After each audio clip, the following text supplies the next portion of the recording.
ನೀವು ಆ ತೋಟ ತಗೊಂಡಿದ್ದೀರಲ್ವ, ಏನ್ ಲಾಭ ಇದೆ ನಿಮ್ಗೆ ಅದರಿಂದ? ತಲೆಗೊಡಿಬೇಕಾ?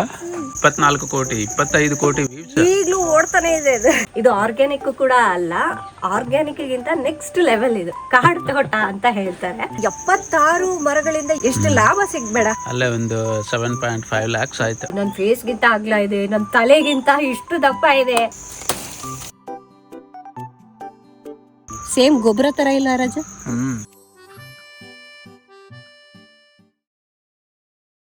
ಹಾಯ್ ಫ್ರೆಂಡ್ಸ್, ಇವತ್ತು ತೋಟದಿಂದನೇ ವ್ಲಾಗ್ ಸ್ಟಾರ್ಟ್ ಮಾಡಿದ್ದೀವಿ.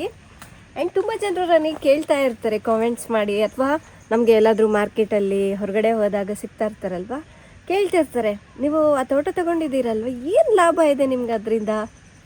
ಅಷ್ಟೊಂದೆಲ್ಲ ಇನ್ವೆಸ್ಟ್ ಮಾಡಿದ್ದೀರಾ, ಯಾಕೆಂದರೆ ನಾವು ಫಸ್ಟಿಂದನೂ ನೋಡ್ತಾ ಇದ್ದೀವಿ ಅಂತ ಹೇಳ್ತಾರೆ ಕೆಲವರು. ಏನು ಲಾಭ ಬರ್ತಾಯಿದೆ ನಮಗಂತೂ ಗೊತ್ತಾಗ್ತಾ ಇಲ್ಲ. ನೀವು ಅದೇ ಹಣನ ಸಿಟಿಯಲ್ಲಿ ಬೇರೆ ಏನಕ್ಕಾದರೂ ಇನ್ವೆಸ್ಟ್ ಮಾಡಿದರೆ ತುಂಬಾ ಲಾಭ ಬರೋದು. ಎವ್ರಿ ಮಂತ್ ನೀವು ಸ್ವಲ್ಪ ಕ್ಯಾಶ್ ಫ್ಲೋ ಅನ್ನೋದು ನೋಡ್ತಾ ಇದ್ರಿ ಅಂತ ಹೇಳಿರೋರು ಕೂಡ ಇದ್ದಾರೆ. ಸೊ ನಾವು ಈ ಜಾಗನ ತಗೊಂಡು ಯಾಕೆ ತೋಟನ ಮಾಡ್ಕೊಂಡ್ವಿ, ನಮ್ಗೆ ಇದರಿಂದ ಏನು ಲಾಭ ಇದೆ, ಅದೆಲ್ಲದನ್ನ ನಾನು ನಿಮಗೆ ಇವತ್ತು ಈ ವ್ಲಾಗ್ನಲ್ಲಿ ಹೇಳ್ಬೇಕು ಅಂದ್ಕೊಂಡಿದ್ದೀನಿ. ಬನ್ನಿ. ಈ ತೋಟನ ತಗೊಂಡು ಸುಮಾರು 4.5 ವರ್ಷ ಆಗ್ತಾ ಬರ್ತಾ ಇದೆ. ಸೊ ಇದು ಡ್ರೈ ಲ್ಯಾಂಡ್, ನೀವು ನೋಡ್ಬೋದು. ನಮ್ಮ ತೋಟದ ಸುತ್ತಮುತ್ತಲು ನೋಡಿದ್ರೆ ಗೊತ್ತಾಗತ್ತೆ, ಯಾಕೆಂದ್ರೆ ಯಾರು ಅಷ್ಟಾಗಿ ಬೆಳೆಗಳನ್ನೇನು ಬೆಳೆದಿಲ್ಲ. ನಾವು ತಗೊಂಡಿರುವಂತಹ ಈ ಡ್ರೈ ಲ್ಯಾಂಡ್ ಅನ್ನ ಕಾಡು ತೋಟ ರೀತಿಯಾಗಿ ಮಾರ್ಪಡಿಸಿದೀವಿ. ತುಂಬಾ ಜನರು ಕನ್ಫ್ಯೂಸ್ ಆಗ್ತಾ ಇರ್ತಾರೆ, ನೀವು ಏನು ಆರ್ಗ್ಯಾನಿಕ್ ಆಗಿ ಗ್ರೋ ಮಾಡ್ತಾ ಇದ್ದೀರಾ ಅಂತ. ಇದು ಆರ್ಗ್ಯಾನಿಕ್ ಕೂಡ ಅಲ್ಲ, ಆರ್ಗ್ಯಾನಿಕ್ ಗಿಂತ ನೆಕ್ಸ್ಟ್ ಲೆವೆಲ್ ಇದು, ಕಾಡು ತೋಟ ಅಂತ ಹೇಳ್ತಾರೆ. ಸೊ ಯಾಕೆ ಅಂದ್ರೆ ಆರ್ಗಾನಿಕ್ ನಲ್ಲಿ ತುಂಬಾ ಮೇಂಟೆನೆನ್ಸ್ ಇರುತ್ತೆ. ಎಲ್ಲ ನಾವು ಗೊಬ್ಬರ ಹಾಕೋದು, ವಿಧವಾದ ಔಷಧಿಗಳು ಹಾಕೋದು, ಅಂದ್ರೆ ಆರ್ಗಾನಿಕ್ ಔಷಧಿಗಳು ಹಾಕೋದು, ಇದೆಲ್ಲ ಇರುತ್ತೆ. ಬಟ್ ಇದರಲ್ಲಿ ಜೀರೋ, ನಾವು ನೀರು ಬಿಟ್ಟು ಬೇರೆ ಏನೂ ಹಾಕಲ್ಲ. ಕೆಲವರು ಅದನ್ನು ಕೂಡ ಕೇಳ್ತಾರೆ, ನೀವು ಗಿಡಗಳಿಗೆ ಏನ್ ಗೊಬ್ಬರ ಯೂಸ್ ಮಾಡ್ತೀರಾ, ಅಷ್ಟು ಚೆನ್ನಾಗಿ ಎಲೆಗಳೆಲ್ಲ ಬರ್ತಾ ಇದೆ, ಅಷ್ಟು ಚೆನ್ನಾಗಿ ಕಾಯಿಗಳೆಲ್ಲ ಇದೆ ಅಲ್ವಾ, ಯಾವ್ದು ಯೂಸ್ ಮಾಡ್ತೀರಾ ಹೇಳಿ ಅಂತ. ನಾವು ಯಾವುದೇ ರೀತಿಯಾದಂತಹ ಗೊಬ್ಬರ ಏನು ಯೂಸ್ ಮಾಡಲ್ಲ ಇದಕ್ಕೆ.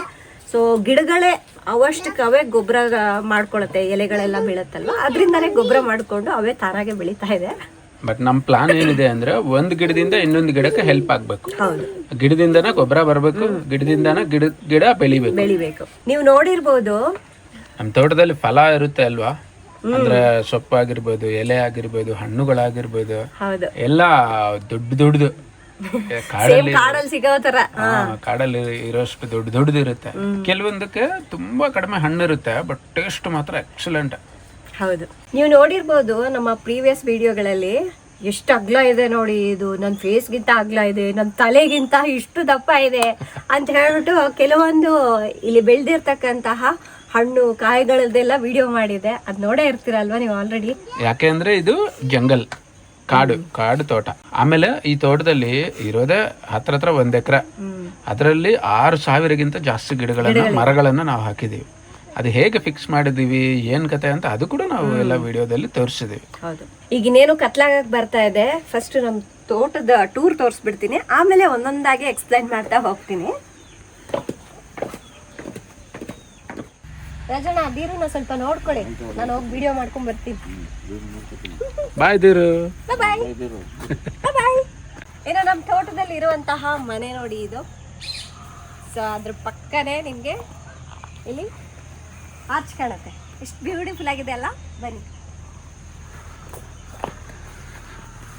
ಇದ ನಮ್ಗೆ ತುಂಬಾ ಜನರು ಕೇಳುವಂತಹ ಕ್ವೆಶ್ಚನ್ ಇದು. ಸೊ ಮೊದಲನೇ ಕ್ವೆಶ್ಚನ್ ಏನಪ್ಪಾ ಅಂದ್ರೆ, ಈ ತೋಟದಿಂದ ನಿಮ್ಗೆ ಏನ್ ಲಾಭ ಸಿಗ್ತಾ ಇದೆ ಅಂತ. ಮೊದಲನೇದು ಬಂದ್ಬಿಟ್ಟು ನಮ್ಮ ಇಂಟ್ರೆಸ್ಟ್. ಈಗ ತುಂಬಾ ಜನರಿಗೆ ಒಂದೊಂದು ಇಂಟ್ರೆಸ್ಟ್ ಇರುತ್ತೆ, ಅಂದ್ರೆ ಹಾಬೀಸ್ ಇರುತ್ತೆ. ಈಗ ಏನ್ ಮಾಡ್ತಾರೆ, ಕೆಲವು ಜನರು ದಾನ ಧರ್ಮ ಮಾಡಕ್ ಹೋಗ್ತಾರೆ, ಕೆಲವು ಜನರು ಏನೋ ಪುಣ್ಯ ಕಾರ್ಯಗಳು ಮಾಡ್ತಾರೆ, ಕೆಲವು ಜನರು ಪೂಜೆ ವ್ರತ ಎಲ್ಲ ಮಾಡ್ತಾರೆ. ಒಬ್ಬೊಬ್ರು ಇಂಟ್ರೆಸ್ಟ್ ಅವ್ರವ್ರದ್ದು ಎಲ್ಲದು ಕರೆಕ್ಟ್ ಆಗನೇ ಇರುತ್ತೆ. ನಮ್ದು ಇಂಟ್ರೆಸ್ಟ್ ಏನು ಅಂದ್ರೆ ಪ್ರಕೃತಿಗೆ ಏನಾದರೂ ತಿರುಗಿ ಕೊಡಬೇಕು, ಇಷ್ಟು ದಿವಸ ಯೂಸ್ ಮಾಡ್ಕೊಂಡಿದ್ದೀವಿ, ಅದಕ್ಕೂ ಏನಾದರೂ ಕೊಡಬೇಕು ಅನ್ನೋದು ನಮ್ಮ ಇಂಟ್ರೆಸ್ಟ್. ಅದು ಅಲ್ಲದೆ ಫಸ್ಟಿಂದನೂ ಶಾರೋನ್ಗೆ ಗಿಡ ಅಂದರೆ, ಮರ ಅಂದರೆ, ಈ ಥರ ಫಾರೆಸ್ಟ್ ಥರ ಬೆಳೆಸ್ಬೇಕು ಅಂದರೆ ತುಂಬ ಇಷ್ಟ. ಎಲ್ಲ ಮನೆಯೆಲ್ಲ ಬೆಳೆಸ್ಕೊಂಡು ಹಾರ್ವೆಸ್ಟ್ ಮಾಡಬೇಕು ಇದೆಲ್ಲ. ಸೊ ಫಸ್ಟ್ ನಮ್ಮ ಇಂಟ್ರೆಸ್ಟ್ ಇದು ಇಂಟ್ರೆಸ್ಟ್ ಇತ್ತು ನಾವು ತಗೋಬೇಕು ಅಂತ. ಅದಕ್ಕೆ ಮನೆ ತಗೊಳ್ಳೋದಕ್ಕಿಂತ ಮುಂಚೆನೇ ಫಸ್ಟ್ ನಾವು ತೋಟಕ್ಕೆ ಇನ್ವೆಸ್ಟ್ ಮಾಡಿದ್ವಿ. ಮೊದಲನೇದೇನಪ್ಪ ಅಂದರೆ ನಾವೇನಾದರೂ ತಿರುಗಿ ಕೊಡಬೇಕು ಅನ್ನೋದು ನಮಗಿತ್ತು. ಸೊ ಇದೇ ನಮ್ಮ ಮೊದಲನೇ ಪ್ರಾಫಿಟ್. ಸೊ ನೀವೇ ಯೋಚನೆ ಮಾಡಿ, ಇಲ್ಲಿ ಒಟ್ಟಾಗಿ 6,000 ಗಿಡಗಳಿದೆ.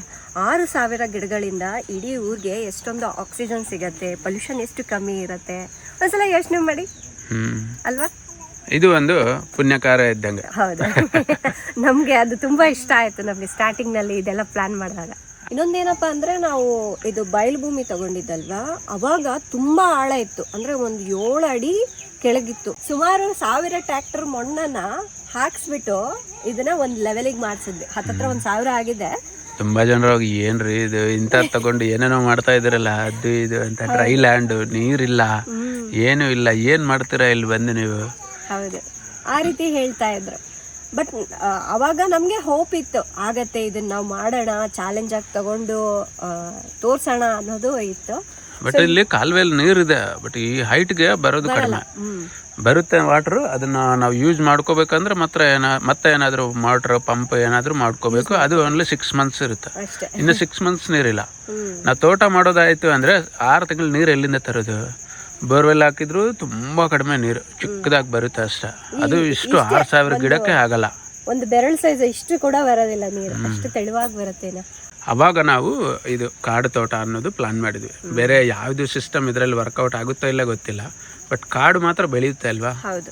ಈಗ ನೋಡಿ, ಅವಾಗ ಡ್ರೈ ಲ್ಯಾಂಡ್ ಹೆಂಗಿತ್ತು ಗೊತ್ತಾ? ಮಣ್ಣು ತಗೊಂಡೋಗಿ ನಾವು ಟೆಸ್ಟ್ ಮಾಡಿಸಿದ್ವಿ ಮಣ್ಣು. ಅವ್ರೇನಂದ್ರೆ ಅವತ್ತು ಏನೇನಿಲ್ಲ ಇದರಲ್ಲಿ, ಬರೀ ಕಲ್ಲು. ಹೌದು, ಸಾರನೇ ಇಲ್ಲ, ಇದು ಏನು ಫಲ ಕೊಡಲ್ಲ ಅಂತ ಹೇಳಿದ್ರು. ಬರೀ ಬಂಡೆ ಕಲ್ಲು, ಏನು ಇಲ್ಲ, ಇದು ವೇಸ್ಟ್ ಇದು ಅಂತ ಅಂದ್ರೆ ಅವರು. ಈಗ ನೋಡಿ ನಮ್ಮ ಮಣ್ಣು ಹೆಂಗಿದೆ ನೋಡಿ, ಹಿಂಗೆ ಜಸ್ಟ್ ಹಿಂಗೆ ಕೈ ಹಾಕಿದ್ರೆ ಸಾಕು, ಎಷ್ಟು ಸಾಫ್ಟ್ ಇದೆ ನೋಡ್ತಾ ಇದ್ದೀರಲ್ವಾ? ಹಿಂಗೆ ಕೈ ಹಿಡಿದ್ರೆ ಈ ಥರ ಉಂಡೆ ಆಗಬೇಕು, ಆವಾಗಲೇ ಇದರಲ್ಲಿ ತೇವಾಂಶ ಇದೆ ಅಂತ ಅರ್ಥ. ನೋಡ್ತಾ ಇದ್ದೀರಲ್ಲ ನೋಡಿ, ಸೇಮ್ ಗೊಬ್ಬರ ಥರ ಇಲ್ಲ ರಾಜ? ನೋಡಿದ್ರಲ್ವಾ? ಜಸ್ಟ್ ನಮ್ಮ ಮಣ್ಣು ತಗೊಂಡೋಗಿ ಗೊಬ್ಬರ ಥರ ಯೂಸ್ ಮಾಡ್ಕೋಬೋದು, ಆ ಥರ ಆಗಿದೆ. ಹೌದಿಲ್ಲ?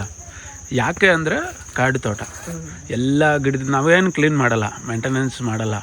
ಮೇಂಟೆನೆನ್ಸ್ ಅಂದರೆ ನೀರು ಹಾಕೋದು, ಎಲ್ಲ ಗಿಡ ಎಲ್ಲ ಸರಿಯಾಗಿ ಬೆಳೆಯೋ ಥರ ನೋಡ್ಕೊಳ್ಳೋದು ಮಾಡ್ತೀವಿ ಹೊರತು ಬೇರೆ ಏನೂ ಇಲ್ಲ. ಈಗ ಹೊರಗಡೆ ಮಾಡ್ತಾರಲ್ವಾ, ಪ್ರತಿಯೊಂದಕ್ಕೂ ಒಂದು ಔಷಧಿ, ಪ್ರತಿಯೊಂದಕ್ಕೂ ಒಂದು ಏನೇನೋ ಪೆಸ್ಟಿಸೈಡ್ಸ್ ಅಂತೆ, ಕೆಮಿಕಲ್ಸ್, ಆ ಥರದ್ದು ಏನೂ ಇಲ್ಲ. ನಾವೇನಂದ್ರೆ ಆ ಗಿಡದಿಂದ ಬಿದ್ದಿರ್ತಕ್ಕಂಥ ಎಲ್ಲ ಕಸನೂ ತೆಗೆದಾಕ್ಬಿಡ್ತಾರೆ ಅವರು. ಆಮೇಲೆ ವೀಡೆಲ್ಲ ತೆಗಿತಾರೆ, ಏನೇನೋ ಮಾಡ್ತಾರೆ ಕ್ಲೀನಿಂಗ್ ಅಂತ ಹೇಳಿ. ನಾವು ಆ ಥರ ಕ್ಲೀನಿಂಗ್ ಮಾಡಲ್ಲ. ಅದ್ರ ಬದಲಾಗಿ ಅದನ್ನೇ ಗೊಬ್ಬರವಾಗಿ, ಅದೇ ಗೊಬ್ಬರ ಆಗೋ ಥರ ಕಾಡಲ್ಲಿ ಹೆಂಗಿರುತ್ತೆ ಹಂಗೆ ಬಿಟ್ಬಿಡೋದು. ಬಟ್ ಅದಕ್ಕೂ ಟೆಕ್ನಿಕ್ಸ್ ಇದೆ. ಯಾವ ಗಿಡದ ಪಕ್ಕದಲ್ಲಿ ಯಾವ ಗಿಡ ಹಾಕಿದ್ರೆ ಚೆನ್ನಾಗಿ ಬೆಳೆಯುತ್ತೆ. ಇದನ್ನ ಕೂಡ ನಾವು ಸ್ಟೆಪ್ ಬೈ ಸ್ಟೆಪ್ ಫಸ್ಟ್ ವಿಡಿಯೋಗಳನ್ನು ಮಾಡಿದಾಗ ಕೂಡ ಹೇಳಿದ್ದೀವಿ, ನೀವು ಆ ವಿಡಿಯೋಸನ್ನ ನೋಡ್ಬೋದು. ಸೊ ಫಸ್ಟ್ ಪ್ರಾಫಿಟ್ ಏನು ಅಂದರೆ ನಾವು ಭೂಮಿಗೆ ಏನಾದರೂ ಕೊಡ್ತಾ ಇದ್ದೀವಿ ತಿರುಗಿ ಅನ್ನೋದು ನಮ್ಮ ಫಸ್ಟ್ ಪ್ರಾಫಿಟ್. ಇನ್ನು ಇಲ್ಲಿಗೆ ಬಂದ್ವಿ ಅಂದರೆ ಫುಲ್ ಫ್ರೀಡಮ್. ಮಕ್ಕಳು ನೋಡಿ ಹೆಂಗೆ ಓಡಾಡ್ತಾ ಆಟ ಆಡ್ತಾರೆ ಇಲ್ಲಿ ಅಂತ. ಜೊತೆಗೆ ಮಕ್ಕಳು ಜೊತೆನೂ ಸ್ವಲ್ಪ ಹೊತ್ತು ಆಟ ಆಡಲಿಕ್ಕೆ ಚೆನ್ನಾಗಿರುತ್ತೆ. ಜೊತೆಗೆ ತೋಟದಲ್ಲಿ ಕೂಡ ಎಲ್ಲ ಕಡೆ ಓಡಾಡಿ ಟೈಮ್ ಸ್ಪೆಂಡ್ ಮಾಡ್ತೀವಿ. ಈಗ ಇನ್ನೊಂದು ಪ್ರಾಫಿಟ್ ಏನು ಅಂದರೆ ಲ್ಯಾಂಡ್ ಅಪ್ರಿಷಿಯೇಷನ್. ನಾವೀಗ ತಗೊಂಡಾಗ ಎಷ್ಟಿತ್ತೋ ಈಗ ಅದಕ್ಕಿಂತ 3 ಪಟ್ಟು ಬೆಳೆದು ಬಿಟ್ಟಿದೆ. ನಾವು ಫಸ್ಟ್ ತಗೊಂಡಾಗ ಇಲ್ಲಿ ಎಲೆಕ್ಟ್ರಿಸಿಟಿ ಲೈನ್ಸ್ ಇರಲಿಲ್ಲ, ಆಮೇಲೆ ಕುಡಿಯೋ ನೀರು ಪೈಪ್ ಲೈನ್ಸು ಇರಲಿಲ್ಲ. ಊರಿಂದ ಸ್ವಲ್ಪ ದೂರ ಇದೆ, ಇದು ಇರಲಿಲ್ಲ. ನಾವು ಅದೆಲ್ಲ ಪರ್ಮಿಷನ್ ತಗೊಂಡು, ಅಲ್ಲಿ ನಮ್ಮದೊಂದು ಚಿಕ್ಕ ಫಾರ್ಮ್ ಹೌಸ್ ಇದೆ, ಅದಕ್ಕೊಂದು ಸ್ವಲ್ಪ ನೀರು ಬೇಕು ಅಂತ ಅಲ್ಲೊಂದು ವಾಟರ್ ಲೈನ್ ಅಲ್ಲಿಂದ ನಾವೇ ಕುಣಿ ತೋಡಿಸ್ಕೊಂಡು ಅದನ್ನು ಹಾಕಿಸ್ಕೊಂಡ್ವಿ. ಆಮೇಲೆ ಕಂಬ ಎಲ್ಲ ಬೈ ಮಾಡಿ, ಕಂಬಗಳಲ್ಲೆಲ್ಲ ನೆಟ್ಟು ಇವ್ರಿಗೆ ಪರ್ಮಿಷನ್ ತಗೊಂಡು ಒಂದು ಕರೆಂಟ್ ವ್ಯವಸ್ಥೆನೂ ಮಾಡಿಕೊಂಡು, ಅದು ಯಾವಾಗ ಮಾಡಿಕೊಂಡು ಅಲ್ಲ ಅಲ್ಲಿಂದ ಇಲ್ಲಿವರೆಗೂ ಲ್ಯಾಂಡ್ ಅಪ್ರಿಷಿಯೇಷನ್ ಅನ್ನೋದು ಕೂಡ ಬೆಳೀತಾ ಹೋಯ್ತು. ಏನು ನೀರಿದೆ, ಕರೆಂಟ್ ಇದೆ, ಎಲ್ಲ ಇದೆ, ಚೆನ್ನಾಗಿದೆ, ಇದು ಮಾಡ್ಬೋದು ಅಂತ. ಇನ್ನೊಂದು ಈಗ ಏನಾಯ್ತು ಅಂದರೆ ಅವಾಗ ಇದ್ದಿದ್ದ ರೇಟ್ಗೂ ಈ ರೇಟ್ಗೂ 3 ಪಟ್ಟು ಜಾಸ್ತಿ. ಈಗ ಇದು ಎಲ್ಲಾದರೂ ಲ್ಯಾಂಡ್ ಅಪ್ರಿಷಿಯೇಷನ್ ಇದ್ದೇ ಇರುತ್ತೆ, ಬಟ್ ಅದು ಕಾಮನ್. ಬಟ್ ಗಿಡ ಬೆಳೆಸ್ಬೇಕಂದ್ರೆ ಟೈಮ್ ಬೇಕು. ನಮ್ಮ ತೋಟದಲ್ಲಿ ಎಷ್ಟು ಗಿಡ ಇದೆ? ಸುಮಾರು 6,000 ಗಿಡ ಇದೆ. ಎಲ್ಲ ಥರದ ಹಣ್ಣುಗಳು, ಎಲ್ಲ ಥರದ ಕಾಯಿಗಳು, ಸೊಪ್ಪು, ಔಷಧಿ, ಇಂಥದ್ದಿಲ್ಲ ಅನ್ನೋದಕ್ಕೆ ಇಲ್ಲ. ನಮ್ಗೆ ಏನೇನು ಗೊತ್ತಿದೆ ಅದೆಲ್ಲ ಹಾಕಿದ್ದೀವಿ. ಇನ್ನು ಒಂದು ಎಕ್ಸಾಂಪಲ್ ಹೇಳ್ತೀನಿ ನೋಡಿ. ನಮ್ಮ ತೋಟದಲ್ಲಿ ಅಂದರೆ 1 ಎಕರೆ ಭೂಮಿಯಲ್ಲಿ ಸುಮಾರು 76 ತೆಂಗಿನ ಮರಗಳಿದೆ ನೋಡಿ. ಆಗಲೇ ಈ ಎತ್ತರಕ್ಕೆ ಬೆಳೆದ್ಬಿಟ್ಟಿದೆ. ನಾವು ತಗೊಂಡು ನಾವು ಹಾಕಿ ಒಂದು 3 years ಆಯ್ತಲ್ವ, ಈ ಎತ್ತರಕ್ಕೆ ಬೆಳೆದಿದೆ. ಅದು ಒಂದು 5 yearsಗೆ ನಮಗೆ ಫಲ ಕೊಡಲಿಕ್ಕೆ ಸ್ಟಾರ್ಟ್ ಆಗತ್ತೆ. 5 years ಬೇಕಾಗಲ್ಲ ಅನ್ಕೊಂತೀನಿ, ಇನ್ನು 2 years ಅನ್ಕೊಂತೀನಿ. ನಾವು ಒಂದು ಲೆಕ್ಕ 5 years 5 years ಅಂತ ಅನ್ಕೊಂಡಿದೀವಿ. 76 ಗಿಡಗಳು ಅಂದ್ರೆ ಒಂದು ಗಿಡದಿಂದ ನಮ್ಗೆ ಸುಮಾರಾಗಿ ಏನಿಲ್ಲ ಅಂದ್ರೂ 10,000 ಲಾಭ ಅನ್ಕೊಳ್ಳಿ ಒಂದು ವರ್ಷಕ್ಕೆ. ಒಂದು ಮರದಿಂದ ಅಂದ್ರೆ 76 ಮರಗಳಿಂದ ಎಷ್ಟು ಕಾಯಿ ಸಿಗ್ಬೇಡ, ನಮ್ಗೆ ಎಷ್ಟು ಲಾಭ ಸಿಗ್ಬೇಡ. ಅಲ್ಲೇ ಒಂದು 7.5 lakhs ಆಯ್ತು ಅಲ್ವಾ 1 yearಗೆ ಅಲ್ವಾ. ಅದೆಲ್ಲ ಮೇಂಟೆನೆನ್ಸ್ ಎಲ್ಲ ಒಂದು 50,000 ತೆಗೆದಾಕಿದ್ರು, ಅಂದ್ರೆ ಕಟ್ ಮಾಡೋದು ಅದು ಇದು ಎಲ್ಲ ಮಾಡಿದ್ರು. ಒಂದು 7 lakhs 6 lakhs ಅನ್ಕೋ ಬರೀ ಕೊಕೊನಟ್ ಟ್ರೀಗೆ ಒಂದೇ. ಬಟ್ ಏನಪ್ಪಾ ಅಂದ್ರೆ ಟೈಮ್ ಬೇಕು. ಈಗ ಯಾರೇ ತೋಟ ಮಾಡ್ಲಿ, ನಾವೇ ಅಲ್ಲ, ಯಾರೇ ತೋಟ ಮಾಡ್ಲಿ, ಗಿಡಗಳು ಹಾಕಿದ ತಕ್ಷಣನೇ ಅವ್ರಿಗೆ ಅದರಿಂದ ಲಾಭ ಅನ್ನೋದು ಸಿಗಲ್ಲ. ಕಾಯ್ಬೇಕು, ಮಕ್ಳ ತರ ಅದನ್ನ ಬೆಳೆಸ್ಬೇಕಲ್ವಾ. ಹಾಗಾಗಿ ಒಂದು 5 ವರ್ಷ ನಾವು ವೆಯ್ಟ್ ಮಾಡಿದ್ರೆ ಇದರಿಂದ ಕಾಯಿ ಬರ್ಲಿಕ್ಕೆ ಸ್ಟಾರ್ಟ್ ಆಗತ್ತೆ, ಲಾಭನೂ ಸ್ಟಾರ್ಟ್ ಆಗತ್ತೆ. ಆ ಥರ ಹೇಳ್ತಾ ಹೋದ್ರೆ ಇನ್ನೂ ಸಾಕಷ್ಟು ಮರಗಳಿದೆ ಲಾಭ ಕೊಡುವಂಥದ್ದು. ನೆಕ್ಸ್ಟ್ ನಮಗೆ ಇನ್ನೊಂದೇನಪ್ಪ ಅಂದರೆ, ನಮ್ಮ ತೋಟದಲ್ಲಿ ನಾವು ಸೊಪ್ಪು, ತರಕಾರಿ, ಹಣ್ಣು ಇದೆಲ್ಲವುದು ಹಾರ್ವೆಸ್ಟ್ ಮಾಡೋದು ನೋಡೇ ಇರ್ತೀರ ನೋಡಿ. ಇದು ಒಂದು ಆಯುರ್ವೇದಿಕ್ ಇದು. ಸೊ ಇದು ಮೊಣಕಾಲಿಗೆ ತುಂಬಾ ಒಳ್ಳೇದಂತ ಹೇಳ್ತಾರೆ. ಚಟ್ನಿ ಪುಡಿ ಎಲ್ಲದೂ ಮಾಡ್ಬೋದು. ಸೊ ಇವೆಲ್ಲ ಬಂದ್ಬಿಟ್ಟು ಕಂಪ್ಲೀಟ್ಲಿ ಆರ್ಗ್ಯಾನಿಕ್. ನಮಗೆ ಈ ಥರ ಆರ್ಗ್ಯಾನಿಕ್ ಬೇಕು ಅಂದರೆ ಎಲ್ಲಿ ಸಿಗತ್ತೆ ಹೇಳಿ? ನೀವೇ ನೋಡಿರ್ತೀರ, ನಾವು ಎಷ್ಟು ನಾವಿನ್ನು ಆರ್ಗಾನಿಕ್ ಔಷಧಿನೂ ಹಾಕಲ್ಲ, ಕಂಪ್ಲೀಟ್ಲಿ ಜಂಗಲ್ ಕಾಡು ತೋಟದಲ್ಲಿ ಇರ್ತಕ್ಕಂಥ ಕಾಡಿಗೆ ಹೋಗಿ ತಗೊಂಡ್ಬಂದಂಗೆ ಕರೆಕ್ಟ್. ಈಗ ನಾವ್ ಏನಾಗುತ್ತೆ ಅಂದ್ರೆ ಹೊರಗಡೆ ಆರ್ಗಾನಿಕ್ ಶಾಪ್ ಅಲ್ಲಿ ತಗೊಂಡ್ರು ಐಟಮ್ಸ್ ಆರ್ಗಾನಿಕ್ ಔಷಧಿ ಹಾಕಿ ಬೆಳೆಸಿರ್ತಾರೆ. ಅದನ್ನು ಕೂಡ ಔಷಧಿ ಹಾಕಿ ಬೆಳೆಸಿದ್ದು ಒಳ್ಳೇದ, ಅದು ತಪ್ಪಂತಲ್ಲ. ಬಟ್ ಅದು ಲಿಮಿಟ್ ಇರುತ್ತೆ, ಕರೆಕ್ಟಾಗಿ ಫಾಲೋ ಮಾಡಿದ್ರೆ ಎಲ್ಲ ಕರೆಕ್ಟ್ ಆಗಿರುತ್ತೆ. ನಾವು ಜಾಸ್ತಿ ಹಾಕಿದ್ವಿ, ಕೆಡಿಸಿದ್ವಿ, ಆಮೇಲೆ ಇಲ್ಲಿ ಅಂಗಡಿಯಲ್ಲಿ ತಗೊಂಡೋಗಿ ಅದ್ರ ಮೇಲೆ ಏನೇನೋ ಔಷಧಿ ಹಾಕಿ ಅಲ್ಲಿ ಕೆಡಿಸಿದ್ವಿ, ಅದು ಕೆಟ್ಟೋಗ್ಬಾರ್ದು ಅಂತ ಏನೇನೋ ಪ್ರಿಸರ್ವೇಟಿವ್ಸ್ ಎಲ್ಲ ಹಾಕಿದ್ವಿ, ಅದು ಅಲ್ಲಿ ಕೆಟ್ಟೋಗುತ್ತೆ. ಅದು ಬಿಡ್ರಿ, ಅದು ಡಿಫ್ರೆಂಟ್ ಟಾಪಿಕ್. ಬಟ್ ಇಲ್ಲೇನು ಅಂದ್ರೆ ನಾವು ನಮ್ಮ ಕೈಯಾರೆ ಬೆಳೆಸಿರ್ತಕ್ಕಂಥ ಪ್ಯೂರ್ ಫುಡ್ ಸಿಗುತ್ತೆ. ಅಂದ್ರೆ ಇದನ್ನ ನಾವು ಆರಾಮಾಗಿ ಕಣ್ಣು ಮುಚ್ಕೊಂಡು ತಿನ್ಬಹುದು, ಯಾಕಂದ್ರೆ ನಮ್ಮ ತೋಟದಲ್ಲಿ ಬಂದಿರುವಂತಹ ಆರ್ಗ್ಯಾನಿಕ್ ಅಲ್ವಾ. ಹಾಗಾಗಿ ಯಾವುದೇ ರೀತಿ ಅನುಮಾನ ಇಲ್ಲ, ಯಾವುದೇ ರೀತಿ ಕೆಮಿಕಲ್ ಹಾಕಿಲ್ಲ, ಆ ಥರ ಡೌಟ್ಸ್ ಎಲ್ಲ ಇರುತ್ತಲ್ವಾ. ಯಾವುದೋ ಆಮೇಲೆ ನಮ್ದು ಅಡಿಗೆನೇ ಚೇಂಜ್ ಆಯ್ತು ಗೊತ್ತಾ. ಈ ತೋಟದಲ್ಲಿ ನಾವು ಯಾವಾಗ ತಗೊಂಡೋಗಿ ಅಡಿಗೆ ಮಾಡೋಕೆ ಸ್ಟಾರ್ಟ್ ಮಾಡಿದ್ವಲ್ಲ, ಅಡಿಗೆನೇ ಚೇಂಜ್ ಆಯ್ತು. ಆ ಸ್ಮೆಲ್ ಚಿಕ್ಕ ಹುಡುಗರು ಇರುವಾಗ ಯಾವ ತರ ಬರ್ತಿತ್ತು ಅದೆಲ್ಲ ಬರ್ತಾ ಇತ್ತು. ಸ್ಮೆಲ್, ಟೇಸ್ಟ್ ಫುಲ್ ಡಿಫ್ರೆಂಟ್, ಹೌದಿಲ್ಲ? ಹೌದು. ನಮ್ಮ ರಾಜು ಬದನೆಕಾಯಿ ಕಟ್ ಮಾಡಿದಾಗ್ಲೂ ಕೂಡ ಹೇಳ್ತಿರು, ಇದೆಲ್ಲ ನಾನು ಚಿಕ್ಕ ವಯಸ್ಸಿನಲ್ಲಿ ಸ್ಮೆಲ್ ಮಾಡ್ತಾ ಇದ್ದೆ, ಇವಾಗ ಅಷ್ಟೊಂದು ಇಲ್ಲಲ್ಲ ಅಂತ. ಅಂದ್ರೆ ಅದು ಅಷ್ಟು ಸಾರ, ಆ ಟೇಸ್ಟ್, ವಾಟರ್ ಕಂಟೆಂಟ್, ಆ ಫ್ಲೇವರ್ಸ್, ಮತ್ತು ನೋಡೋಕೆ ಅಷ್ಟೊಂದು ಚೆನ್ನಾಗಿರಲ್ಲ, ಬಟ್ ತಿಂದರೆ ಗೊತ್ತಾಗುತ್ತದೆ. ಆರ್ಗ್ಯಾನಿಕ್ ಯಾವಾಗಲೂ ಅಷ್ಟೇ, ನೋಡೋಕೆ ಚೆನ್ನಾಗಿರೋದಿಲ್ಲ, ಬಟ್ ಟೇಸ್ಟ್ ತುಂಬ ಚೆನ್ನಾಗಿರುತ್ತೆ. ಇನ್ನೊಂದು 2-3 ಇಯರ್ಸ್ನಲ್ಲಿ ನಮಗೆ ತೆಂಗು, ಬಾಳೆಹಣ್ಣು ಅಂತೂ ಲೆಕ್ಕ ಇಲ್ಲ, ಬರ್ತಾನೆ ಇದೆ. ಪಪಾಯ ಅದು ಅಷ್ಟೇ ಸಿಕ್ಕಾಪಟ್ಟೆ ಬರ್ತಾ ಇದೆ. ಇನ್ನು ಸೀಬೆಕಾಯಿ, ಕರಿಬೇವು, ವಿಧವಾದಂತಹ ಸೊಪ್ಪುಗಳು, ಮಾವಿನ ಹಣ್ಣು, ಹಲಸಂತೂ ತುಂಬ ವೆರೈಟೀಸ್ ಹಾಕಿದ್ದೀವಿ. ಇನ್ನು ನೋನಿ, ಈ ಥರ ಸಾಕಷ್ಟು ಹಣ್ಣು ಹಂಪಲುಗಳು ಬರ್ಲಿಕ್ಕೆ ಸ್ಟಾರ್ಟ್ ಆಗಿಬಿಡತ್ತೆ. ಅದರಿಂದ ಕೂಡ ಅಂದರೆ ನಾವೇ ಆರ್ಗ್ಯಾನಿಕ್ ಅಲ್ವಾ ಇದೆಲ್ಲ. ಸೊ ಆರ್ಗ್ಯಾನಿಕ್ ತಗೊಳ್ಳುವಂಥದ್ದೇ ಕೆಲವೊಂದು ಜಾಗಗಳಿದೆ ಅಂತ, ಈ ಥರ ಹಣ್ಣು ಹಂಪಲು ಎಲ್ಲ ತಗೊಳ್ಳುವಂಥದ್ದು. ಅಲ್ಲಿ ಕೊಟ್ಟರೆ ಅಲ್ಲಿಂದನೂ ಕೂಡ ನಮಗೆ ಲಾಭ ಸಿಗತ್ತೆ. ಬಟ್ ನಾವು ಕೊಡಲ್ಲ, ಎಲ್ಲ ಫ್ರೆಂಡ್ಸ್ಗೂ ಇವ್ರಿಗೂ ನಮ್ಮ ಆಫೀಸ್ ಅವ್ರಿಗೂ ಇವ್ರಿಗೆ ಹಂಚ್ಬಿಡ್ತೀವಿ. ಬಟ್ ಹೇಳ್ತಾ ಇದ್ದೀನಿ ನಾನು, ಅಂದ್ರೆ ಲಾಭ ಅಲ್ಲಿಂದ ಬೆನಿಫಿಟ್ಸ್ ಇದೆಲ್ಲ ಪ್ರಾಫಿಟ್. ನಾವು ಚೆನ್ನಾಗಿ ಇದನ್ನ ಪ್ರಾಫಿಟ್ ಆಗಿ ಮಾಡ್ಕೋಬೇಕಂದ್ರೆ ಮಾಡ್ಕೋಬಹುದು. ಈಗ ಇನ್ನೂ ಒಂದೇನು ಅಂದ್ರೆ, ಇಲ್ಲಿ ನೋಡಿ, ಇದು ಬಾಳೆಹಣ್ಣಿನ ಗಿಡದ ಪಕ್ಕದಲ್ಲಿ ಈ ತರ ಇರಬಾರ್ದು, ಒಂದೇ ಇರಬೇಕು, ಉಳಿದಿದ್ದೆಲ್ಲ ಕಟ್ ಮಾಡಿಬಿಡ್ಬೇಕು ಅಂತ ಹೇಳ್ತಾರೆ. ಬಟ್ ನಾವು ಆ ಥರ ಕಟ್ ಮಾಡಲ್ಲ, ಬಂದಷ್ಟು ಬರಲಿ, ಎಲ್ಲ ಕೂಡಿ ಬೆಳಿಲಿ, ಹಾಗೆ ಆದರೂ ಕೂಡ ಚೆನ್ನಾಗಿ ಬರುತ್ತೆ. ಇದು ನೋಡಿ, ಇಲ್ಲೇ ಪಕ್ಕನೇ ಇದೆಲ್ಲ ನೋಡಿ, ಚೆನ್ನಾಗಿರುತ್ತೆ. ಸ್ವಲ್ಪ ಇದ್ರೂ ಟೇಸ್ಟ್ ಮಾತ್ರ ಎಕ್ಸಲೆಂಟ್. ನಮಗೆ ಈಗ ಕ್ವಾಂಟಿಟಿಗಿಂತ ಕ್ವಾಲಿಟಿ ಇಂಪಾರ್ಟೆಂಟ್ ಅಲ್ವಾ? ಹೌದು. ಇನ್ನೊಂದೇನು ಗೊತ್ತಾ, ಈ ಥರ ಪ್ರಶಾಂತವಾದ ವಾತಾವರಣದಲ್ಲಿ ನಾವು ಈ ಥರ ಒಂದು ರೌಂಡ್ ಹೀಗೆ ಹೋಗಿ ಬಂದರೆ ಆಯಿತು, ಎಷ್ಟು ಸಮಾಧಾನ ಅನಿಸುತ್ತೆ ಗೊತ್ತಾ. ಅಷ್ಟು ಸಮಾಧಾನ ಅನಿಸುತ್ತೆ ಮನಸ್ಸಿಗೆ. ಯಾವುದೇ ಥರ ಸೌಂಡ್ ಇರಲ್ಲ. ಅಂದರೆ ಮನೆಯಲ್ಲಿ ಇದ್ದಾಗ fridge sound, vehicle sound, TV ಸೌಂಡ್ಗಳೆಲ್ಲ ಬಜ್ಜಿಂಗ್, ಕಾನ್ಸ್ಟಾಂಟ್ ಬಜ್. ಬಟ್ ಇಲ್ಲಿ ಆ ಥರ ಇಲ್ಲ. ಪಕ್ಷಿಗಳ ಚಿಳುಪಿಳಿ, ಗಾಳಿ, ಮರದ ಎಲೆಗಳ ಸೌಂಡು ಎಷ್ಟು ಬ್ಯೂಟಿಫುಲ್ ಆಗಿದೆ ನೋಡಿ. ಸಮಾಧಾನ ಅನಿಸುತ್ತೆ. ಅಂದರೆ ಮನುಷ್ಯರು ನ್ಯಾಚುರಲ್ ಆಗಿ ಇದರಿಂದನೇ ಬೆಳೆದು ಬಂದಂಥವ್ರಲ್ವ, ಇಲ್ಲಿ ಬಂದಾಗ ನಮಗೆ ಹೀಲಿಂಗ್ ಅನ್ನೋದು ಸಿಗುತ್ತೆ. ಅದು ಒಂದು ರೀಸನ್, ಅದು ಒಂದು ಬೆಸ್ಟ್ ಪ್ರಾಫಿಟ್ ನಮಗೆ. ನೋಡ್ರಿ, ಈ ಥರ ಎಲ್ಲ ಮರ ಕೊಂಬೆ ಎಲ್ಲ ಬಿದ್ದಿರುತ್ತೆ ಅಲ್ವಾ, ಅದನ್ನೆಲ್ಲ ಕಟ್ ಮಾಡಿ ಇಲ್ಲೇ ಹಾಕ್ಬಿಡ್ತೀವಿ. ಇದು ಕೂಡ ಗೊಬ್ಬರ ಆಗಿಬಿಡುತ್ತೆ ಕೆಲವು ದಿವಸ ಆದಮೇಲೆ.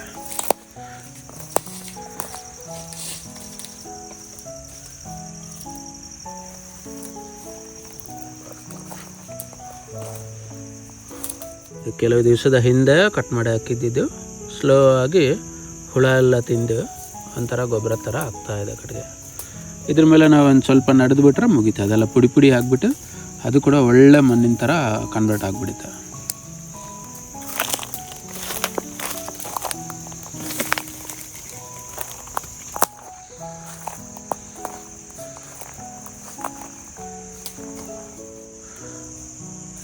ನೋಡಿ ಫೀಲಿಂಗ್ ನೋಡಿ, ಸೇಮ್ ಕಾಡಲ್ಲಿ ಇದ್ದಂಗೆ ಇದೆ ಅಲ್ವಾ. ಡಿಫ್ರೆಂಟ್ ಟೈಪ್ಸ್ ಆಫ್ ಟ್ರೀಸ್ ಎಲ್ಲ ಒಂದೇ ಕಡೆ ನೋಡೋಕ್ಕಾಗಲ್ಲ ತೋಟದಲ್ಲಿ, ಬಟ್ ಕಾಡಲ್ಲಿ ನಾವು ನೋಡ್ಬೋದು. ವಿಧವಾದ ಗಿಡಗಳು ಒಂದೇ ಕಡೆ ಇರುತ್ತೆ. ಸೇಮ್ ಅದೇ ಥರ ನಾವು ಪ್ಲ್ಯಾನ್ ಮಾಡಿದ್ದೀವಿ. ಬಟ್ ಎಲ್ಲ ಒಂದು ಗಿಡದಲ್ಲಿ ಇನ್ನೊಂದು ಗಿಡ ಇದ್ದರೆ ಅದು ಸರ್ವೈವ್ ಆಗುತ್ತಾ ಇಲ್ಲ ಅಂತ ಪ್ಲ್ಯಾನ್ ಮಾಡಿಕೊಂಡು ನೋಡಿಕೊಂಡು ಹಾಕಿದ್ದೀವಿ. ಹಾಗಾಗಿ ಸೇಮ್ ಕಾಡು ಥರನೇ ಕಾಣುತ್ತೆ ಅಲ್ವಾ. ನೋಡಿ, ಒಂದು ಗಿಡದ ಪಕ್ಕದಲ್ಲಿ ಸೇಮ್ ಗಿಡ ಮತ್ತೆ ಇರಲ್ಲ, ಬೇರೆ ಬೇರೆ ಬೇರೆ ಬೇರೆ ಬೇರೆ ಬೇರೆ ಇರುತ್ತೆ.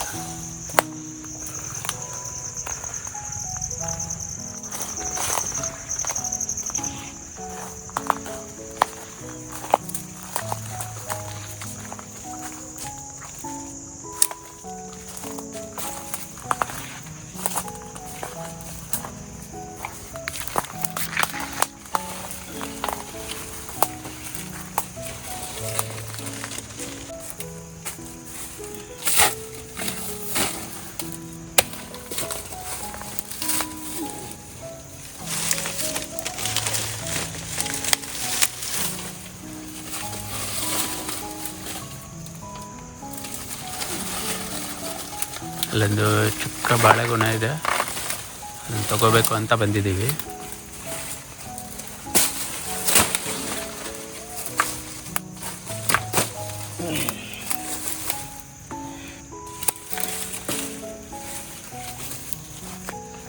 ಅದಷ್ಟು ಚಿಕ್ಕದಿದ್ರು ಹಣ್ಣಾದ್ಮೇಲೆ ತುಂಬ ಟೇಸ್ಟಿ ಇರುತ್ತೆ ಹಣ್ಣು.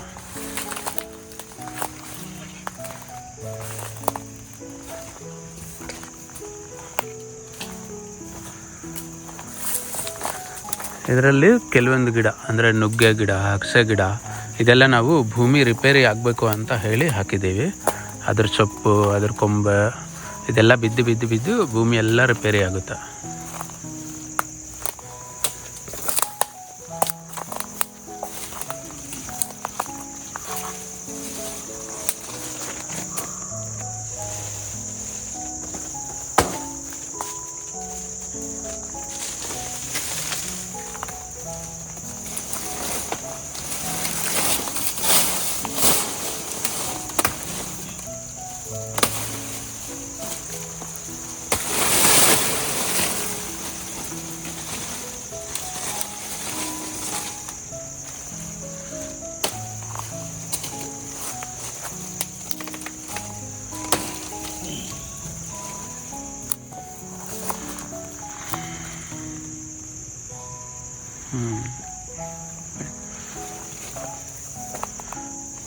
ಈ ಗಿಡನೂ ಹಾಗೆ ನಾವು ಎಲ್ಲ ತೆಗೆದು ಹಾಕಲ್ಲ, ಇದನ್ನು ಕೂಡ ಇಲ್ಲೇ ಬಿಟ್ಬಿಡ್ತೀವಿ. ಎಲ್ಲ ಚಿಕ್ಕ ಚಿಕ್ಕ ಪೀಸ್ ಆಗಿ ಮಾಡಿ ಇದನ್ನು ಕೂಡ ಇಲ್ಲೇ ಹಾಕಿಬಿಡ್ತೀವಿ. ಅದು ಕೂಡ ಗೊಬ್ಬರಕ್ಕೆ ಕನ್ವರ್ಟ್ ಆಗುತ್ತೆ.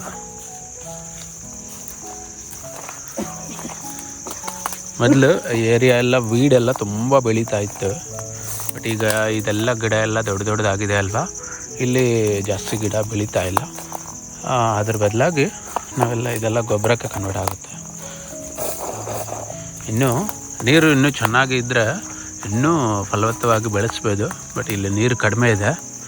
ಇದ್ದಿದ್ರಲ್ಲೇ ನಾವು ಚೆನ್ನಾಗಿ ಯೂಸ್ ಮಾಡಿಕೊಂಡು ಅಡ್ಜಸ್ಟ್ ಮಾಡ್ಕೊತಾ ಇದ್ದೀವಿ.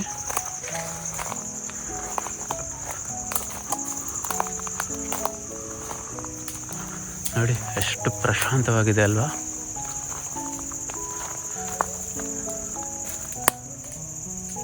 ಇದನ್ನು ಗಿಡ ಗೊತ್ತಾ, ಮಲ್ಟಿವಿಟಮಿನ್ ಗಿಡ. ಇದರಲ್ಲಿ ಎಲ್ಲ ಥರದ ವಿಟಮಿನ್ಸ್ ಇರುತ್ತೆ ಅಂತ ಹೇಳ್ತಾರೆ. ಇದರಿಂದ ನಾವು ಪೌಡರ್, ಚಟ್ನಿ ಎಲ್ಲ ಮಾಡ್ಕೋಬೋದು. ಇನ್ನು ಗಿಡಗಳು ನೋಡಿ ಎಷ್ಟು ಎತ್ತರ ಬೆಳೆದೋಗ್ಬಿಟ್ಟಿದೆ ಅಲ್ವಾ. ಒಂದು ವರ್ಷದ ಹಿಂದೆ ಗಿಡಗಳೆಲ್ಲ ಸ್ವಲ್ಪ ಚಿಕ್ಕದಿರೋದ್ರಿಂದ ಅಷ್ಟಾಗಿ ಯಾವ ಹಣ್ಣಿನ ಗಿಡ ಅಂತ ಅಷ್ಟಾಗಿ ಗೊತ್ತಾಗ್ತಾ ಇರಲಿಲ್ಲ. ಬಟ್ ಇವಾಗ ಏನಿಲ್ಲ, ಜಸ್ಟ್ ಸ್ಕ್ರೀನ್ಶಾಟ್ ತೊಗೊಂಡ್ಬಿಟ್ಟು ಗೂಗಲ್ ಮಾಡಿದ್ರೆ ಗೊತ್ತಾಗ್ಬಿಡುತ್ತೆ ಇದು ಯಾವ ಹಣ್ಣಿನ ಗಿಡ ಅಂತ, ಇನ್ ಕೇಸ್ ನಮ್ಗೆ ಗೊತ್ತಾಗಿಲ್ಲ ಅಂದರೆ. ನಾವು ಇದನ್ನ 2 ಭಾಗ ಮಾಡ್ಕೊಂಡಿದ್ದೀವಿ, ಯಾಕೆಂದರೆ ಮಧ್ಯದಲ್ಲಿ ಚಾನಲ್ ಬಂದಿದೆ ಅಲ್ವಾ. ಈ ಸೈಡ್ ಬಂದುಬಿಟ್ರೆ ನಮಗೆ ತೋಟ, ಆ ಸೈಡು ಶೂಟಿಂಗ್ ಮನೆ.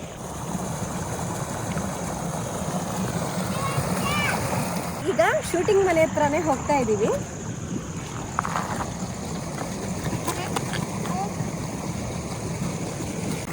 ವಾಟರ್ ಸೌಂಡ್ ನೋಡಿ.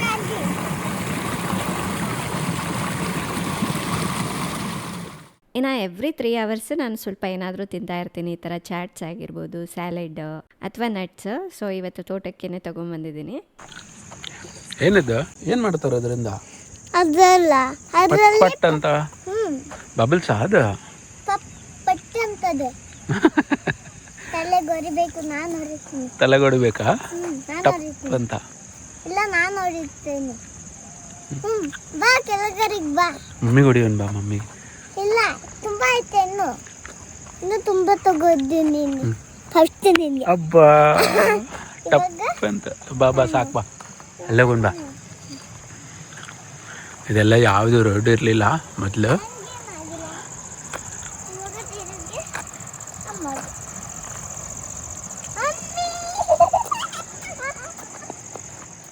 ಬನ್ನಿ ಹಂಚಿನ ಮನೆ ಹತ್ರ ಒಳಗಡೆ ಹೋಗೋಣ. ನಾನು ಹೂ ಹಾಕ್ತೇವೆ, ನಿನ್ಗೆ ಹಾಕ್ಬೇಕು. ಇನ್ನು ಈ ಮನೆ ನಾವು ಯೂಟ್ಯೂಬ್ ವೀಡಿಯೋಸ್ ಮಾಡಬೇಕಂತನೇ ಪ್ಲ್ಯಾನ್ ಮಾಡಿಸ್ಕೊಂಡಿದ್ದು. ಸುಮಾರು ಇನ್ವೆಸ್ಟ್ ಮಾಡಿದ್ದೀವಿ ಇದರಲ್ಲಿ ಕೂಡ. ಒಂದು 30-40 ವರ್ಷದ ಹಿಂದೆ ಜೀವನ ಹೇಗಿತ್ತು ಅನ್ನೋದನ್ನು ತೋರಿಸ್ಬೇಕು ಅಂತ. ಯಾಕೆ ಅಂದರೆ ನಾವು ಕೂಡ ಅದರಲ್ಲೇ ಹುಟ್ಟಿ ಬೆಳೆದವರಲ್ವ. ಸೊ ನಮ್ಮ ಹುಡುಗರು ಇರುವಾಗ ನಮ್ಮ ಜೀವನ ಹೇಗಿತ್ತು, ಏನೆಲ್ಲ ತಿಂತಾಯಿದ್ವಿ, ಅದನ್ನೆಲ್ಲ ನಾವು ಮತ್ತೆ ತೋರಿಸ್ಬೇಕು ಅಂತ ಈ ಮನೆ ಮಾಡಿದ್ವಿ. ನಾವು ಅವಾಗವಾಗ ಬಂದು ಇಲ್ಲಿ ಸ್ಟೇ ಕೂಡ ಮಾಡ್ತಾ ಇರ್ತೀವಿ. ಸ್ಟೇ ಮಾಡಿಕೊಂಡು ಅಡುಗೆ ಮಾಡಿಕೊಂಡು ತಿಂದು ಹೋಗ್ತಾ ಇರ್ತೀವಿ. ಸೊ ನಾವು ಸಿಟಿಯಿಂದ ಹಳ್ಳಿಗೆ ಬಂದಿದ್ರೆ ಹೇಗಿರುತ್ತೆ, ಸೊ ಆ ವಾತಾವರಣ ಸೃಷ್ಟಿ ಆಗಿಬಿಡುತ್ತೆ ನಮಗೆ. ಆಮೇಲೆ ಇನ್ನೊಂದು, ಈ ನಮ್ಮನೆಗೆ ಯಾರೇ ರಿಲೇಟಿವ್ಸ್ ಬಂದ್ರೂ ಅವ್ರು ಇಷ್ಟಪಡೋದು ನಮ್ಮ ತೋಟನೇ. ತೋಟಕ್ಕೆ ಹೋಗೋಣ ನಡೀರಿ, ಫಸ್ಟ್ ತೋಟಕ್ಕೆ ಹೋಗೋಣ ಅಂತ. ಏಕೆಂದರೆ ಅವರು ಎಲ್ಲ ಥರದ್ದನ್ನು ಬೇರೆ ಎಲ್ಲಾದರೂ ನೋಡಬಹುದು. ಆದರೆ ಈ ವಾತಾವರಣ, ಈ ಶಬ್ದಗಳು, ಈ ಥರ ಗಿಡಗಳು ಅವ್ರಿಗೆ ನೋಡೋಕ್ಕಾಗಿರೋದಿಲ್ಲ. ಸೊ ಹಂಗಾಗಿ ತೋಟ ತುಂಬ ಇಷ್ಟಪಡ್ತಾರೆ. ನಮಗೂ ಕೂಡ ಎವ್ರಿ ಟೈಮ್ ಇಷ್ಟು ವರ್ಷ ಆಯ್ತಲ್ವ ತಗೊಂಡು, ಎವ್ರಿ ವೀಕ್ ಬಂದಾಗೆಲ್ಲ ಇದೇ ಥರ ಆಗುತ್ತೆ. ನಮ್ಗೆ ಏನೋ ಹೊಸ ಥರ ಫೀಲ್ ಆಗುತ್ತೆ. ಫೀಲ್ ಬರುತ್ತೆ ನಮಗೆ. ಏನೋ ಲಾಸ್ಟ್ ಟೈಮು ಚಿನ್ನಿಮಗೆ ನಾನು ಇಲ್ಲಿ ಎಲೆಗಳಿಂದ ಒಂದು ಟಾಯ್ ಮಾಡಿಕೊಟ್ಟಿದ್ದೆ. ಅದು ರಾಜಣ್ಣ ನೋಡ್ಕೊಂಡಿದ್ದಾರೆ, ಚಿನ್ನಿಮಗೆ ಮಾಡಿಕೊಡ್ತಾ ಇದ್ದಾರೆ. ಅವ್ರಿಗೆ ಎಷ್ಟು ಇಷ್ಟ ಆಗುತ್ತೆ ಗೊತ್ತಾ ಅಂಥದ್ದೆಲ್ಲ. ಇನ್ನು ಮೆಣಸಿನ್ಕಾಯಿ ನೋಡಿ, ಇದೇ ಒಂದು ಅರ್ಧ ಕೆಜಿ ಇದೆ. ಇನ್ನೂ ಜಾಸ್ತಿನೇ ಇದೆ ಅಲ್ವಾ? ಇದೆ, ಜಾಸ್ತಿ ಇದೆ. ಲಾಸ್ಟ್ ಟೈಮ್ ನಮ್ಮ ಫಾಲೋವರ್ಸ್ ಕೆಲವರು ಹೇಳ್ತಾ ಇದ್ರು, ಅದನ್ನೆಲ್ಲ ಕಿತ್ಬಿಟ್ಟು ಬಿಸಿಲಿಗೆ ಒಣಗಿಸ್ಕೊಂಡು ನೀವು ಯಾವಾಗ ಬೇಕೋ ಯಾವಾಗ ಆಗ ಅಡುಗೆಗೆ ಉಪಯೋಗಿಸ್ಕೋಬಹುದು ಅಂತ. ಸೊ ನನಗೂ ಇತ್ತು, ಬಟ್ ಏನಂದರೆ ಕೀಳಕ್ಕೆ ಬೇಜಾರು, ತುಂಬ ಟೈಮ್ ಬೇಕು. ಅದಕ್ಕೆ ರಾಜಣ್ಣಗೆ ಹೇಳಿದ್ವಿ ಎಲ್ಲ ಕಿತ್ತಿಡಿ ಅಂತ. ಇಷ್ಟೊಂದು ಕಲೆಕ್ಟ್ ಮಾಡಿದ್ದಾರೆ ನೋಡಿ. ಇದನ್ನ ಬಿಸಿಲಿಗೆ ಹಾಕ್ಬಿಟ್ರೆ ಚೆನ್ನಾಗಾಗುತ್ತೆ. ಖಾರ ಇದೆ, ಇಡು ಅಲ್ಲಿ, ಬೇಡ. ಇನ್ನು ಆ ಕಡೆ ತೋಟದಲ್ಲಿ ಕಬ್ಬಾಗಿತ್ತು. ಆ ಚಿಗುರು ತಂದು ಸ್ವಲ್ಪ ಕಟ್ ಮಾಡಿಕೊಂಡು ಇಲ್ಲಿ ಹಾಕಿದ್ದಾರೆ. ಇನ್ನು ಇವತ್ತು ಕಬ್ಬು ಕೂಡ ಹಾರ್ವೆಸ್ಟ್ ಮಾಡ್ತಾ ಇದ್ದೀವಿ. ಕಬ್ಬಾಗಿದೆ ನೋಡು ಚಿನ್ನಿಮ, ಕಬ್ಬು ಕಬ್ಬು. ಯಾವಾಗಲೇ ನೋಡಿದೆ.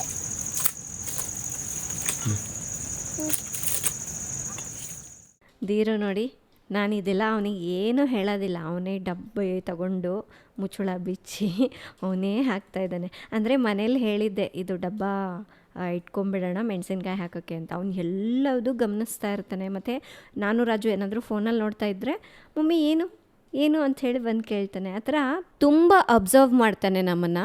ಇನ್ನೊಂದೇನು ಗೊತ್ತಾ, ಹೊರಗಡೆಯಿಂದ ನಾನು ಏನಾದರೂ ಐಟಮ್ಸ್ ತಂದಿರ್ತೀನಲ್ವ, ಆ ಕವರ್ ಇಸ್ಕೊಂಡು ತೊಗೊಂಡೋಗಿ ಮನೇಲಿಡ್ತಾನೆ ಅವನು. ನೋಡಿ ಎಷ್ಟು ಬೇಗ ಕತ್ಲಾಗ್ಬಿಡ್ತು ಅಂತ. ಈಗ ಚಳಿಗಾಲ ಅಲ್ವಾ, ಬೇಗನೆ ಕತ್ಲಾಗ್ಬಿಡತ್ತೆ. ಸೊ ಇನ್ನ ಇನ್ನ ಒಂದು ನಮ್ಗೆ ಪ್ರಾಫಿಟ್ ಏನಪ್ಪ ಅಂದ್ರೆ ಮೈ ವಿಲೇಜ್ ಲೈಫ್ ಚಾನಲ್ ಮಾಡ್ಬೇಕಂತಾನೆ ಈ ಜಾಗನ ಸೆಲೆಕ್ಟ್ ಮಾಡ್ಕೊಂಡು ಈ ತರ ಎಲ್ಲ ಮನೆ ಕಟ್ಸಿ ರೆಡಿ ಮಾಡಿಸ್ಕೊಂಡ್ವಿ. ಅಂದರೆ ನಮಗೆ ಮೊದಲು ಐಡಿಯಾ ಇತ್ತು, ಮಾಯಲೋಕ, ರುಚಿ ಪಾಕಶಾಲೆ ಇದೆಲ್ಲ ಮಾಡಿದ್ವಲ್ಲ, ಪಕ್ಕ ಸಕ್ಸಸ್ ಆಗುತ್ತೆ ಮಾಡಬೇಕು ಅಂತ ಐಡಿಯಾದಿಂದ ಧೈರ್ಯ ಮಾಡಿ ಸಾಲ ಮಾಡಿ ಕ್ಯಾಶ್ ಏನಿರಲಿಲ್ಲ, ದುಡ್ಡು ಜಾಸ್ತಿ ಆಗಿದೆ ಇವ್ರ ಹತ್ರ ಅದಕ್ಕೆ ಫಾರ್ಮ್ ಹೌಸ್ ಮಾಡಿದ್ದಾರೆ ಅಂತ. ಆತರ ಏನಿಲ್ಲ, ನಾವು ಇದು ತಗೊಳ್ಬೇಕಾದ್ರೆ ಸುಮಾರು ಸಾಲ ಮಾಡಿ ಮತ್ತೆ ಸೆಲ್ಲರ್ ಹತ್ರ ಸ್ವಲ್ಪ ಟೈಮ್ ತಗೊಂಡು ತಿಂಗಳು ಇಷ್ಟಿಷ್ಟು ಅಂತ ಅಮೌಂಟ್ ಕಟ್ಟಿ ಮತ್ತೆ ಒನ್ ಇಯರ್ ಒಳಗಡೆ ಎಲ್ಲ ಕಂಪ್ಲೀಟ್ ಮಾಡಿಕೊಂಡು ಮತ್ತೆ ಲೋನ್ ತಗೊಂಡ್ವಿ. ಮತ್ತೆ ಇದು ಅಗ್ರಿಕಲ್ಚರ್ ಲ್ಯಾಂಡ್ ಆಗಿರೋದ್ರಿಂದ ನಮಗೆ ಲೋನ್ ಏನೂ ಸಿಗ್ಲಿಲ್ಲ. ಹಾಗಾಗಿ ಪರ್ಸ್ನಲ್ ಲೋನ್ ತಗೊಂಡು, ಪರ್ಸ್ನಲ್ ಲೋನ್ಗೆ ಎಷ್ಟು ಇಂಟ್ರೆಸ್ಟ್ ಇರುತ್ತೆ ಅಲ್ವಾ, ಆ ಥರ ಲೋನ್ ತಗೊಂಡು ಇದರ ಸಾಲ ತೀರ್ಸ್ಕೊಂಡ್ವಿ. ಸೊ ಆ ಥರ ತುಂಬ ಕಷ್ಟಪಟ್ಟು ತಗೊಂಡಿದ್ದೀವಿ ಇದನ್ನ. ಯಾಕೆಂದರೆ ನಮಗೆ ಗೊತ್ತು ಇದರಲ್ಲಿ ಸಕ್ಸಸ್ ಆಗ್ತೀವಿ ನಾವು, ಮೈ ವಿಲೇಜ್ ಲೈಫಲ್ಲಿ ನಮಗೆ ಚೆನ್ನಾಗಿ ಸಕ್ಸಸ್ ಅನ್ನೋದು ಸಿಗತ್ತೆ ಅನ್ನೋದು ಗೊತ್ತಿತ್ತು. ಅದಕ್ಕೋಸ್ಕರ ಅಂತಾನೆ ಇದಕ್ಕೆ ಅಷ್ಟೊಂದಾಗಿ ಇನ್ವೆಸ್ಟ್ ಮಾಡಿದ್ವಿ ನಾವು. ಮಾಡಿದ ಕೂಡ ಫಸ್ಟ್ ವಿಡಿಯೋಗೆ ಒಂದು 1 ಲಕ್ಷ ಸಬ್ಸ್ಕ್ರೈಬರ್ಸ್ ಬಂದ್ರು. ಲೆಕ್ಕ ಹಾಕೋ, ಒಂದು ವಿಡಿಯೋಗೆ 1 ಲಕ್ಷ ಸಬ್ಸ್ಕ್ರೈಬರ್ಸ್. ನಾವು ಮನ್ಸಲ್ಲೂ ಊಹಿಸಿರ್ಲಿಲ್ಲ ಅಷ್ಟೊಂದು ಫಾಲೋವರ್ಸ್. ವ್ಯೂಸ್ ಆಗುತ್ತೆ ಆರಾಮಾಗಿ million, but subscribers 1 lac subscribers ಒಂದು ವಿಡಿಯೋಗೆ ಎಲ್ಲಿ ಬರುತ್ತಾರೆ? ಇವಾಗ್ಲೂ ಅದರಲ್ಲಿ ಒಂದು 5-6 ವಿಡಿಯೋಸ್ ಹಾಕಿದೀವಿ, ಆಲ್ಮೋಸ್ಟ್ 1 ಮಿಲಿಯನ್ ಫಾಲೋವರ್ಸ್ ಇದಾರೆ, 1 ಮಿಲಿಯನ್ ಸಬ್ಸ್ಕ್ರೈಬರ್ಸ್ ಇದಾರೆ. ಚೆನ್ನಾಗಿ ಪ್ಲಾನ್ ಮಾಡಿದ್ದೀವಿ. ಬಟ್ ಏನಾಯ್ತು ಅಂದ್ರೆ ಧೀರುದು ಅನ್ಎಕ್ಸ್ಪೆಕ್ಟೆಡ್ ಪ್ರೆಗ್ನೆನ್ಸಿ, ಅದು ಪ್ಲಾನ್ ಮಾಡಿರ್ಲಿಲ್ಲ ನಾವು. ಅದೇ ಟೈಮ್ ದೇವ್ರು ಕೊಟ್ಟರು, ಬೇಡ ಅನ್ಬಾರ್ದು ಅಂತ ನಾವು ಹಾಗೆ ಮುಂದೆ ಹೋದ್ವಿ. ಅದಿದ್ದಕ್ಕೆ ಇದು ಒಂದು 2 ಇಯರ್ಸ್ ಗ್ಯಾಪ್ ಬಂತು. ಇಲ್ಲ ಅಂದ್ರೆ ಇನ್ನೂ ಪಾಪ್ಯುಲರ್ ಆಗ್ತಿತ್ತು, ಇದು ಇಂಟರ್ನ್ಯಾಷನಲ್ ಲೆವೆಲ್ ಪಾಪ್ಯುಲರ್ ಆಗ್ತಿತ್ತು ಇದು. ಸೊ ಅಲ್ಲೇ ನಮಗೆ ಸ್ವಲ್ಪ ಟೈಮ್ ಅನ್ನೋದು ಹೊಂಟೋಯ್ತು, ನಾವು ವಿಡಿಯೋಸ್ ಎಲ್ಲ ಮಾಡೋಕ್ಕಾಗದೆ. ಬಟ್ ಈಗಲೂ ಏನು ಕಡಿಮೆ ಇಲ್ಲ. ಆಲ್ಮೋಸ್ಟ್ ಇದರ ವ್ಯೂವರ್ಸ್ ಎಲ್ಲರೂ ಫಾರಿನರ್ಸ್ ಇದ್ದಾರೆ. ನಮ್ಮ ಇಂಡಿಯನ್ ಕಲ್ಚರ್ ನೋಡ್ತಾರೆ. ಎಷ್ಟು ಅದು ಫ್ಲಾಗ್ದು ವಿಡಿಯೋ ಮಾಡಿದ್ವಲ್ಲ, ಕೋಟಿ 24 ಅಲ್ಲ 24 ಕೋಟಿ 25 ಕೋಟಿ ವ್ಯೂಸ್ ಈಗಲೂ ಓಡ್ತಾನೆ ಇದೆ ಅದು. ಲೆಕ್ಕ ಹಾಕೋ. ಆ ಥರ ನಮಗೆ ಕಾನ್ಫಿಡೆನ್ಸ್ ಇತ್ತು, ಮಾಡಿದ್ರೆ ಪಕ್ಕ ಆಗುತ್ತೆ, ಮಾಡ್ಬೋದು. ಅಂದ್ರೆ ನಮ್ಗೆಲ್ಲ ಗೊತ್ತಿತ್ತಲ್ವಾ ಯೂಟ್ಯೂಬ್ ಬಗ್ಗೆ, ಅದು ಆಲ್ಗೋರಿದಮ್ ಹೇಗೆ ವರ್ಕ್ ಆಗುತ್ತೆ, ಹೆಂಗೆ ಮಾಡಬೇಕು, ಏನು ಮಾಡಬೇಕು ಎಲ್ಲ ಐಡಿಯಾ ಇತ್ತು. ಏನು ಮಾಡಿದ್ರೆ ವಿಡಿಯೋ ಚೆನ್ನಾಗಿ ಆಗತ್ತೆ ಅದೆಲ್ಲದು ಚೆನ್ನಾಗಿ ತಿಳ್ಕೊಂಡಿದ್ದೀವಿ ನಾವು. ಅಂದ್ರೆ ಕೆಲವು ಜನರಿಗೆ ಐಡಿಯಾ ಇರುತ್ತೆ, ಬಟ್ ಯೂಟ್ಯೂಬ್ ಯಾವ ಥರ ವರ್ಕ್ ಆಗುತ್ತೆ ಗೊತ್ತಿರಲ್ಲ. ಸೊ ಹಾಗಾಗಿ ಅವರು ಮಾಡಿದ್ರು ಕೂಡ ಬೇಜಾರಾಗಿ ಚೆನ್ನಾಗಾಗಿಲ್ಲ ಅಂತ ಬೇಜಾರು ಮಾಡ್ಕೊಂಡು ಹೋಗ್ಬಿಡ್ತಾರೆ.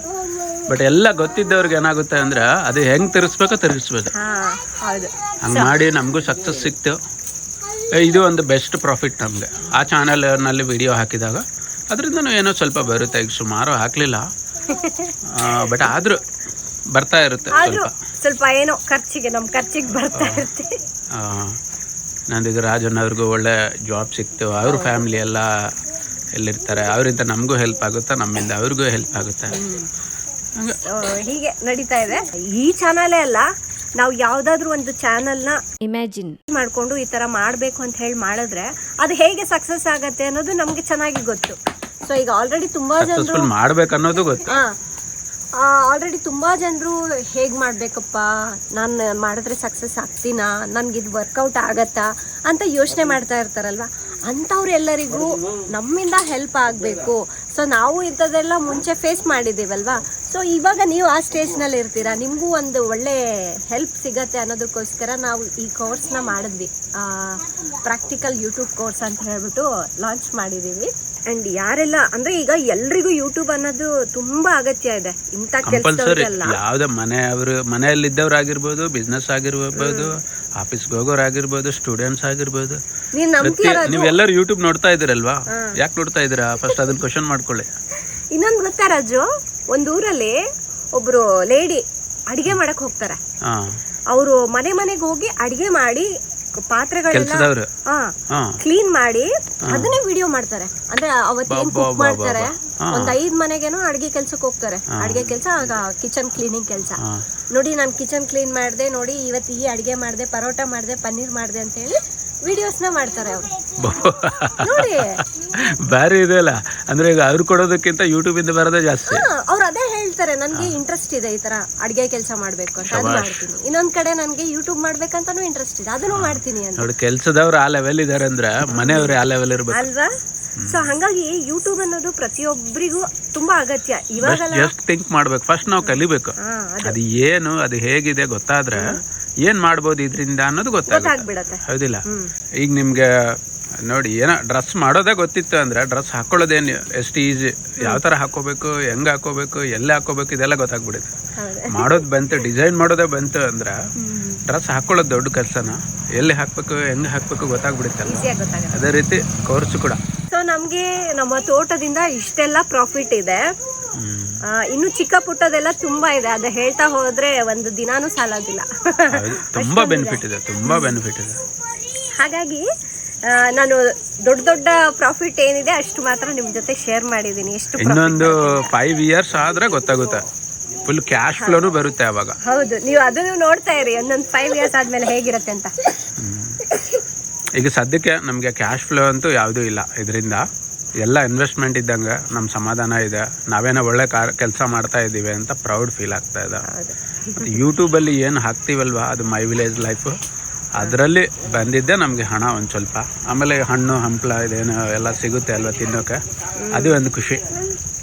ಇನ್ವೆಸ್ಟ್ಮೆಂಟ್ ಬೆಳೀತಾ ಇದೆ ರೇಟು, ಬಟ್ ಕ್ಯಾಶ್ ಫ್ಲೋ ಅಂತೂ ಏನೂ ಇಲ್ಲ. ನೀವು ತೋಟ ಸ್ಟಾರ್ಟ್ ಮಾಡಬೇಕು ಅಂದರೆ ಕ್ಯಾಶ್ ಫ್ಲೋ ಇರಲೇಬೇಕು ಅಂದರೆ ಈ ಥರ ಮಾಡಿದ್ರೆ ಕಷ್ಟ ಆಗುತ್ತೆ. ಕ್ಯಾಶ್ ಫ್ಲೋ ಇರಲ್ಲ ಇದರಲ್ಲಿ. ಇನ್ವೆಸ್ಟ್ಮೆಂಟ್ಗೆ ಒಂದು ಒಳ್ಳೆ ಐಡಿಯಾ, ನಿಮ್ಮ ಇಂಟ್ರೆಸ್ಟ್ ಇತ್ತು ಅಂದರೆ ಮಾಡ್ಬೋದು. ಬಟ್ ಇವಾಗ ತುಂಬಾ ಜನರಿಗೆ ಈ ತರ ತೋಟ ಮಾಡಬೇಕು ಅಂತ ಇಂಟ್ರೆಸ್ಟ್ ಇದೆ. ಅದೇ ಅವ್ರಿಗೆ ಏನು ತಿಳ್ಕೊಂತಾರೆ ಅಂದರೆ ಕ್ಯಾಶ್ ಫ್ಲೋ ಇರುತ್ತೆ, ಮಂತ್ಲಿ ಈಗ ವಿಡಿಯೋ ಮಾಡಿ ಹಾಕ್ತಾರಲ್ವ ತುಂಬ ಜನರು, ಒಂದು ತಿಂಗಳಿಗೆ ಇಷ್ಟು ಲಕ್ಷ ಬರುತ್ತೆ ತೋಟದಿಂದ ಅದು ಇದು ಅಂತ. ಬಟ್ ಅವರು ಕಮರ್ಷಿಯಲ್ ತೋಟ ಮಾಡ್ಕೊಂಡಿರ್ತಾರೆ, ಲಾಭ ಬರೋಂಗೆ ಮಾಡ್ಕೊಂಡಿರ್ತಾರೆ ಅವರು. ಬಟ್ ಈ ಥರ ಕಾಡು ತೋಟ ಮಾಡಿದ್ರೆ ಕ್ಯಾಶ್ ಫ್ಲೋ ಅನ್ನೋದು ತುಂಬ ಕಡಿಮೆ.